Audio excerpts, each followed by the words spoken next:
Природниот имунитет што се добива со прележување на вирусот COVID-19 е поквалитетен според епидемиологот Сашо Олумчев, но во овој случај ризикот за негово добивање е далеку поголем.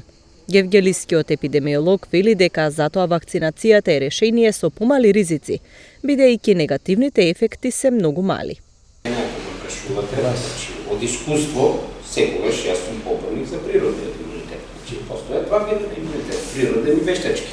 Природниот имунитет е стекнат со прележување на болеста и тој обично дава еден солиден имунитет, зависно за кој аген се работи, кој тип на вируси. Овој вирус не е прилично инфективен, меѓутоа брзо мутира, така да се уште едноставно немаше време.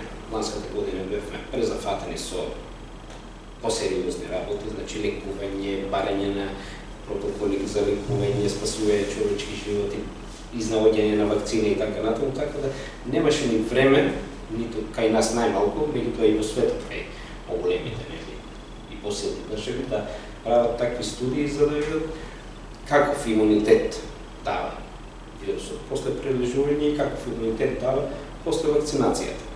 Сега се прават некои резултати првични, имаме некои зборуваат дека после 3 месеци паѓаат антителата, некои после 6 месеци, меѓутоа сега кажувам дека имунитет има или нема.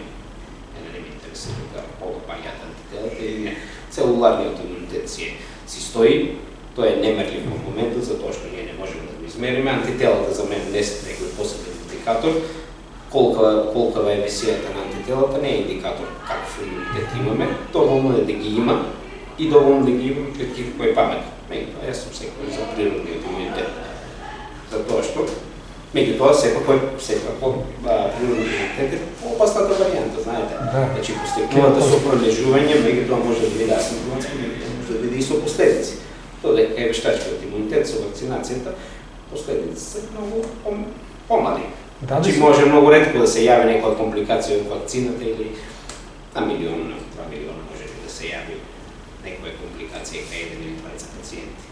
Додека веќе кога на природен начин го стекнувате имунитетот со заболување, тука веќе ризикот е многу поголем. Така да, за мене лично, сепак поквалитетен е природниот имунитет.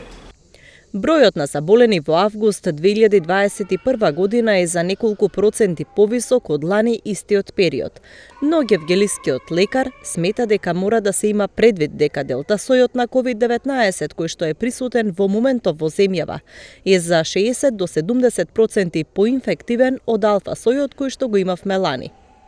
За Олумчев, дури бројот на заразени е помал од она што би се очекувало, но смета дека тоа е резултат на високиот процент на вакцинирани граѓани во Гевгелија и на природниот имунитет кој што го стекнале прележаните граѓани.